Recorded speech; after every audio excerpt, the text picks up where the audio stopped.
Os filhos nunca desistiram de rezar pelo pai violento. O amor que sentiam ia além de qualquer ato ruim do pai. E quando alcançaram a graça, um grande milagre aconteceu. Se você gosta de histórias milagrosas e de se emocionar, curta, compartilhe e se inscreva em nosso canal, para não perder as próximas histórias. O primeiro soco veio às 8h15 da noite de uma sexta-feira de inverno. Jorge Batista não lembrava do motivo.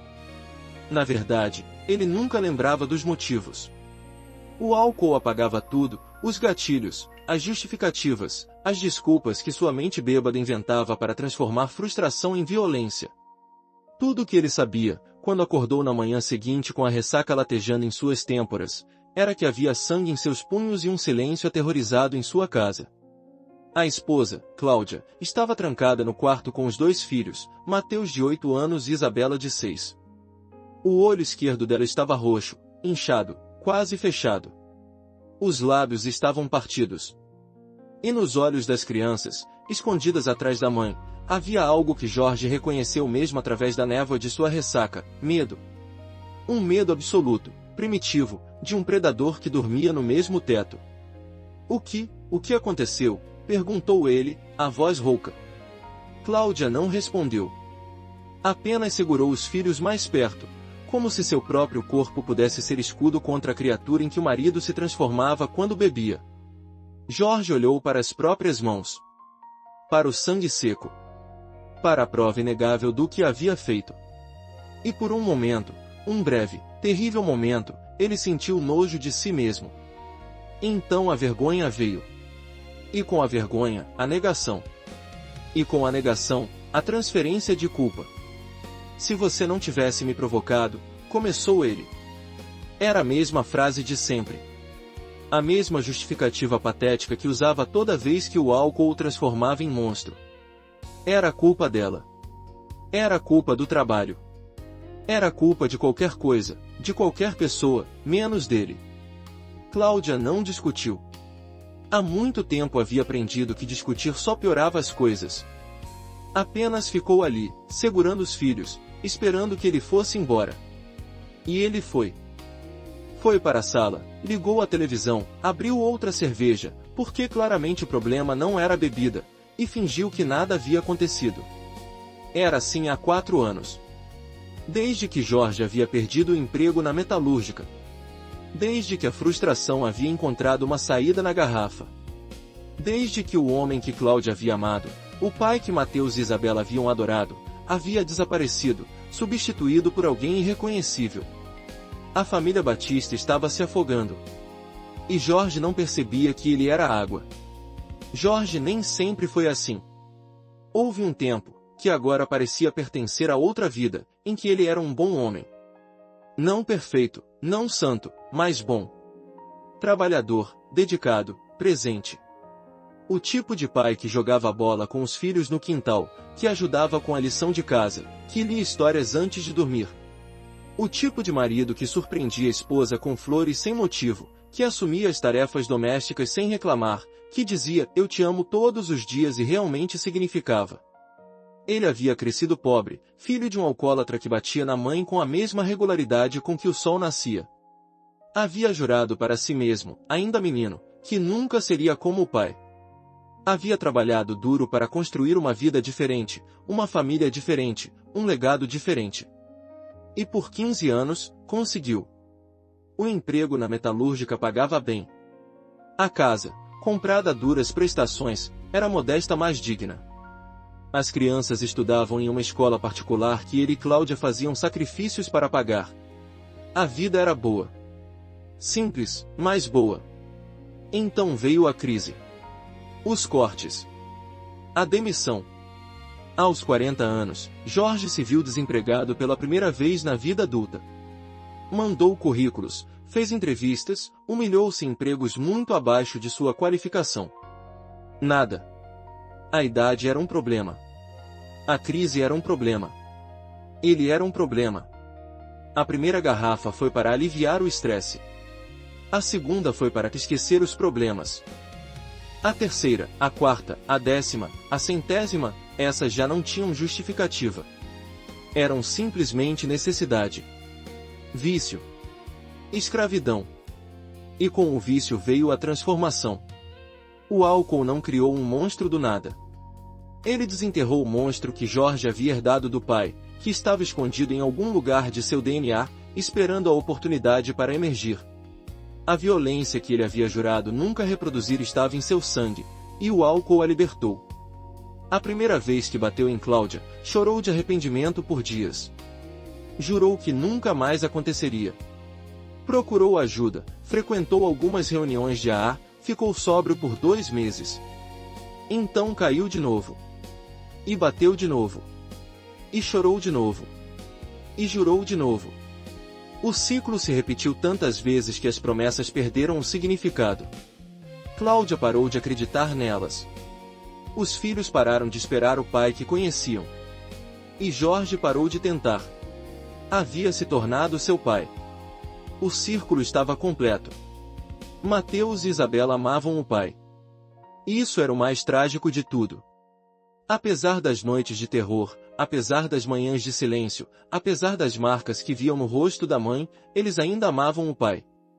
Não o monstro que ele se tornava quando bebia, mas o homem que às vezes, raramente, ainda emergia nos momentos de sobriedade. Nesses momentos, cada vez mais raros, Jorge era quase o pai de antes. Brincava com eles no quintal. Ajudava com a lição. Contava piadas que os fazia rir. E as crianças se agarravam a esses momentos como náufragos se agarram a destroços, porque era tudo o que tinham. Mãe, perguntou Mateus uma noite, depois que Jorge havia desmaiado bêbado no sofá, o papai vai melhorar um dia. Cláudia hesitou. Mentir seria mais fácil, mais reconfortante. Mas seus filhos mereciam honestidade. Eu não sei, meu amor. Eu espero que sim. Mas não depende de mim.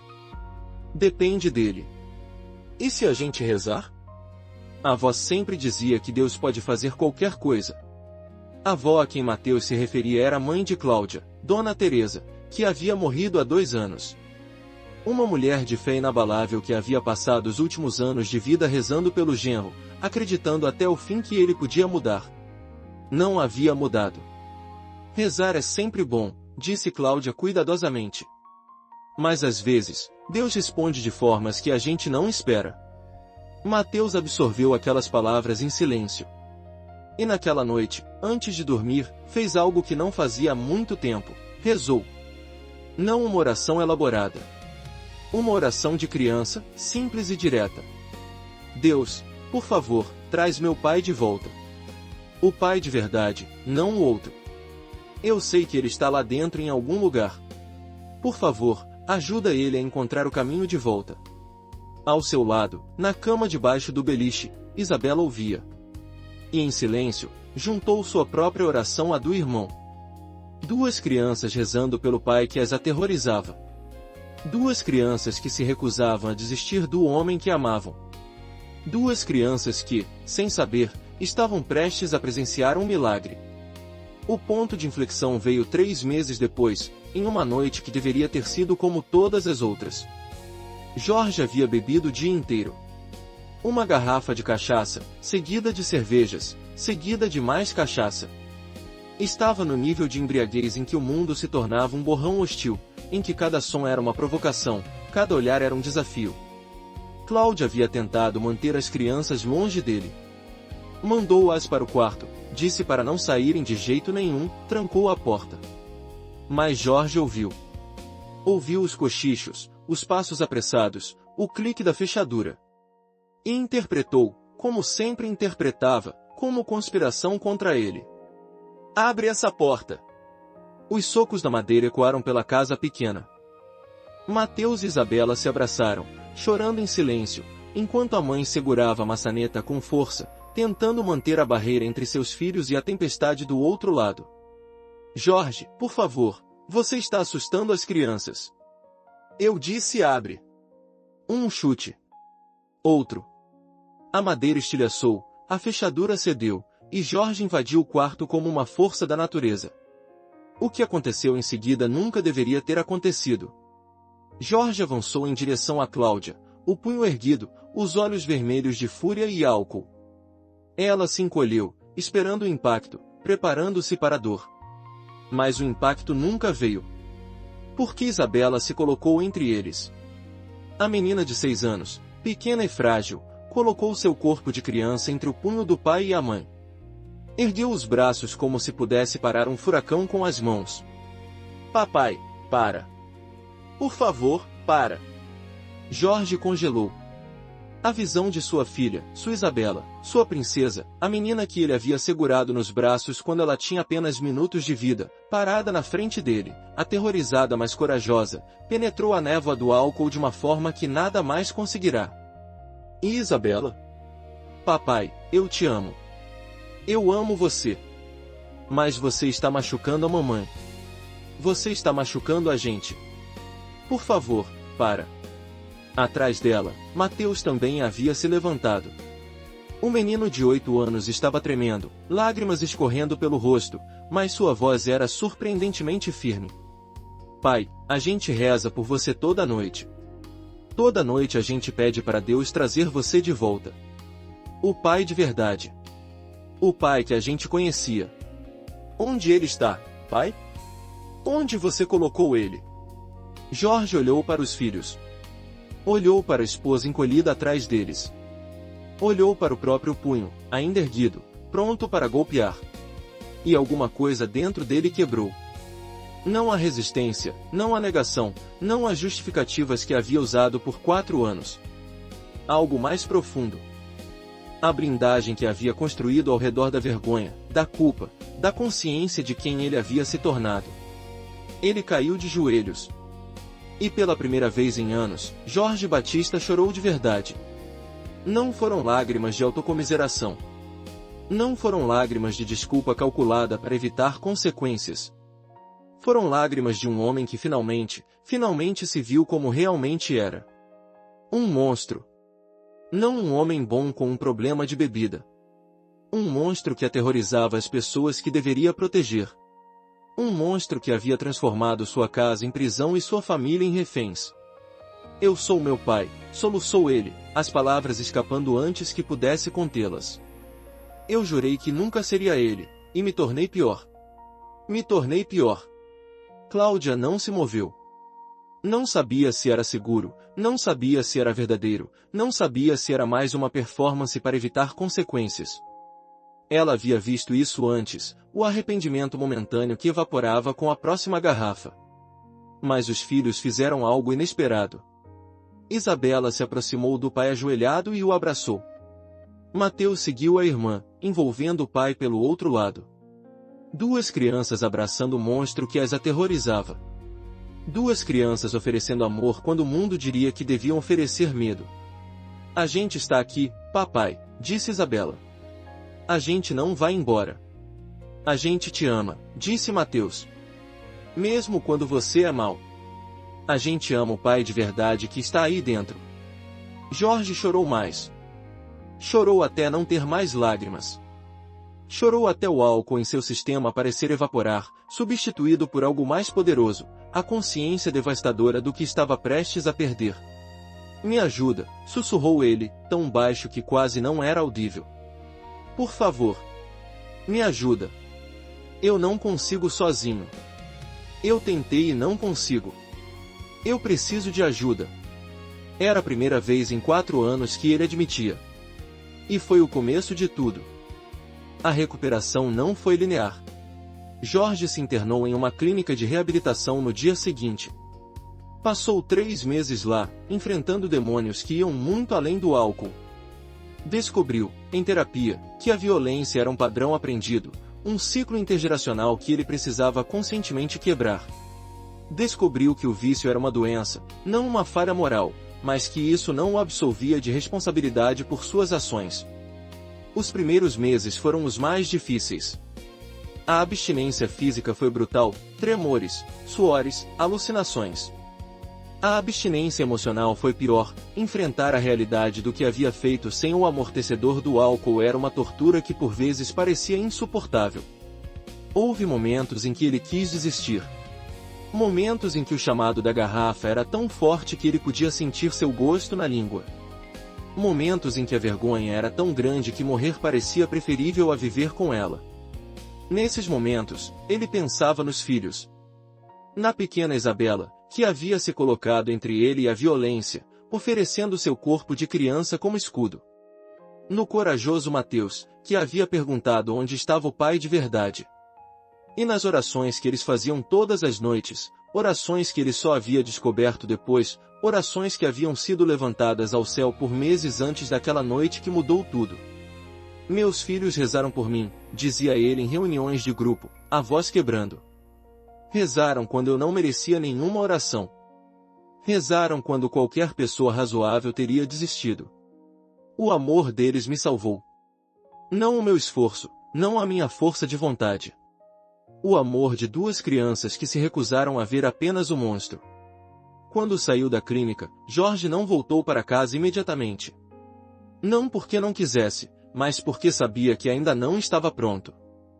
Passou mais 3 meses em uma casa de transição, participando de reuniões diárias de AA, fazendo terapia individual, reconstruindo-se tijolo por tijolo. E durante todo esse tempo, Mateus e Isabela escreviam cartas. Cartas desenhadas com giz de cera, cartas com palavras escritas em letra de criança, cartas que chegavam toda semana e que Jorge guardava como tesouros. Papai, a gente está esperando você.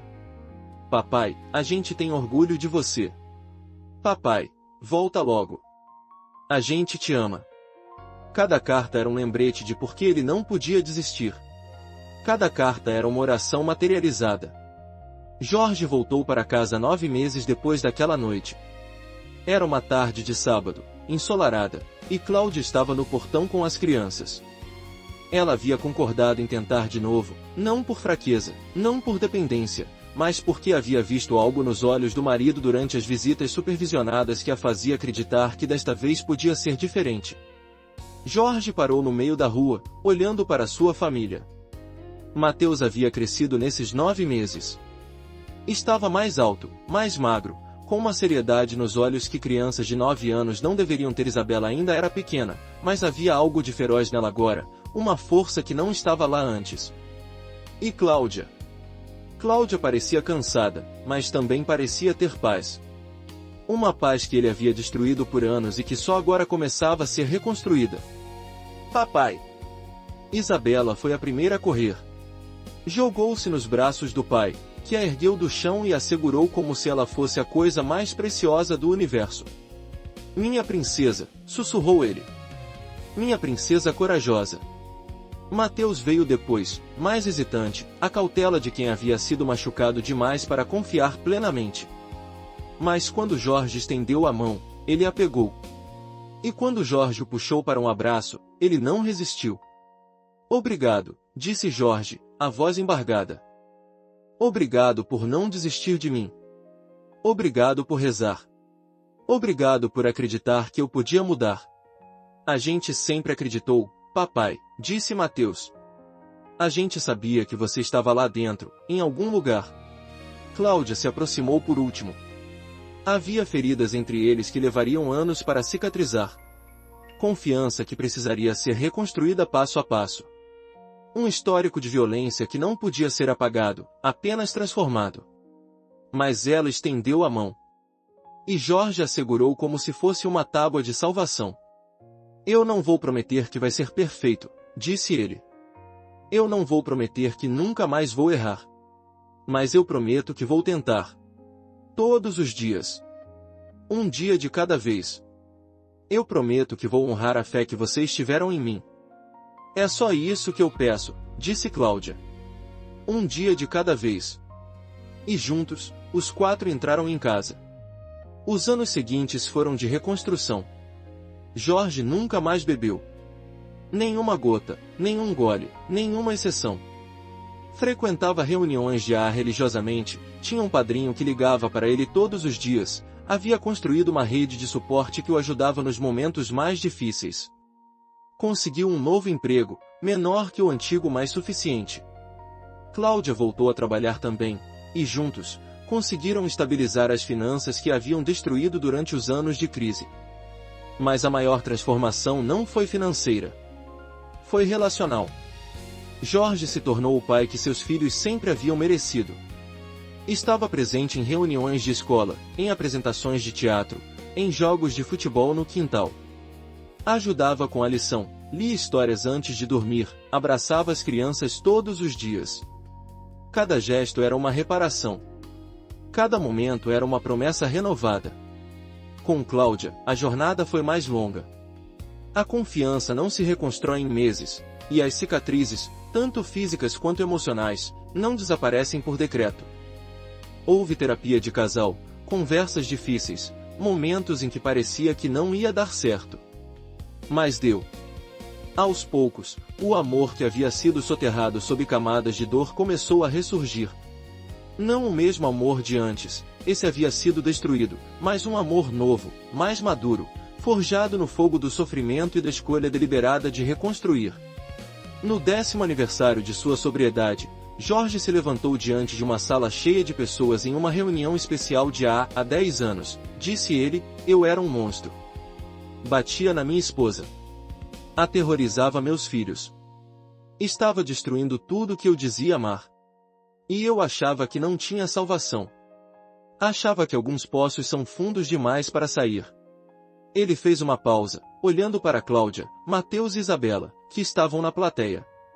Mas então, na noite mais escura da minha vida, meus filhos fizeram algo que não faz sentido. Eles me abraçaram. O monstro que os aterrorizava, eles abraçaram. E disseram que me amavam. E disseram que rezavam por mim todas as noites. Lágrimas escorriam pelo rosto de Jorge agora. O amor deles me salvou. Não porque eu merecesse, eu não merecia nada. Mas porque eles escolheram amar apesar de tudo. E quando você é amado dessa forma, você não pode continuar sendo um monstro. Você tem que se tornar digno desse amor, mesmo que leve o resto da vida tentando. Ele olhou diretamente para os filhos. Mateus, Isabela, vocês me salvaram. Suas orações me trouxeram de volta. Eu passei os últimos 10 anos tentando ser o pai que vocês mereciam desde o início. E vou passar o resto da vida tentando. Porque vocês nunca desistiram de mim. E eu nunca vou desistir de vocês. A sala inteira estava chorando. Cláudia. Mateus, agora com 19 anos. Isabela, com 17. Estranhos que haviam ouvido a história pela primeira vez e que reconheciam nela ecos de suas próprias batalhas. Quando Jorge desceu do palco, seus filhos o esperavam. O abraço que se seguiu foi diferente de qualquer outro. Era o abraço de uma família que havia atravessado o inferno e emergido do outro lado. Uma família que sabia o preço da redenção porque havia pago esse preço, dia após dia, por uma década. Eu tenho orgulho de você, pai, disse Mateus. A gente sempre acreditou, disse Isabela. E Jorge, o homem que um dia havia sido monstro, segurou seus filhos como se fossem a coisa mais preciosa do universo. Porque eram. 20 anos depois daquela noite que mudou tudo, Jorge sentou-se no quintal de sua casa, observando seus netos brincarem. Mateus havia se casado, tinha 2 filhos pequenos que corriam pelo gramado perseguindo uma bola. Isabela estava noiva, planejando um casamento para a primavera. Cláudia estava ao seu lado, os cabelos agora grisalhos, o rosto marcado pelo tempo mais sereno. Você está pensando em quê? Perguntou ela. Na noite em que quase perdi tudo. E em como nossos filhos me salvaram. Cláudia segurou a mão dele. Não foram só eles. Você também se salvou. Você escolheu mudar. Você escolheu lutar. Eu só fiz essa escolha porque eles não desistiram. Se Isabela não tivesse se colocado na minha frente aquela noite, se Mateus não tivesse perguntado onde estava o pai de verdade. Ele não conseguiu terminar a frase. O amor deles foi o catalisador, concordou Cláudia. Mas você foi quem fez o trabalho. Dia após dia, por 20 anos. Não minimiza isso. Jorge observou os netos brincando. Crianças que nunca conheceriam o avô que ele havia sido. Crianças que só conheceriam o homem que ele tinha se tornado. Eu rezo por eles também agora, sabia, disse ele. Toda noite, antes de dormir. Rezo para que nunca passem pelo que eu passei. Para que o ciclo esteja quebrado de verdade.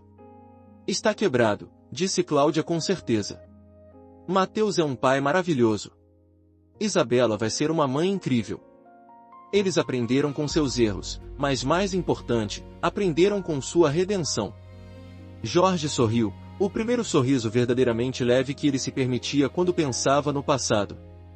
Sabe o que eu aprendi em 20 anos de sobriedade? Disse ele. Que milagres não são sempre sobre Deus descendo do céu e mudando tudo instantaneamente. Às vezes, os milagres são sobre pessoas comuns escolhendo amar quando seria mais fácil odiar. Duas crianças rezando pelo pai que as machucava. Uma esposa dando mais uma chance quando o mundo diria para ir embora. Uma família se recusando a desistir. Ele olhou para o céu, onde o sol começava a se pôr. Mateus e Isabela foram meu milagre. O amor deles foi a mão de Deus na minha vida. E eu vou agradecer por isso todos os dias até morrer. Na sala de estar da casa de Jorge, há uma foto em um porta-retratos simples. É uma foto de 20 anos atrás, tirada poucos dias depois que ele voltou da clínica de reabilitação. Mostra Jorge ajoelhado no chão, abraçando Mateus e Isabela, os três chorando mas sorrindo ao mesmo tempo. Cláudia está atrás, a mão no ombro do marido, uma expressão de esperança cautelosa em seu rosto. Abaixo da foto, uma placa com palavras escritas à mão por Isabela quando tinha apenas 7 anos. Papai voltou. O pai de verdade. A gente nunca parou de rezar. E ao lado, adicionado anos depois por um Jorge sóbrio e grato. O amor das crianças vê além do monstro. As orações dos pequenos movem o céu. Eu sou a prova. Porque às vezes, o maior milagre não é ser salvo de uma situação impossível. É ser amado quando você menos merece. E descobrir que esse amor pode transformar o impossível em realidade.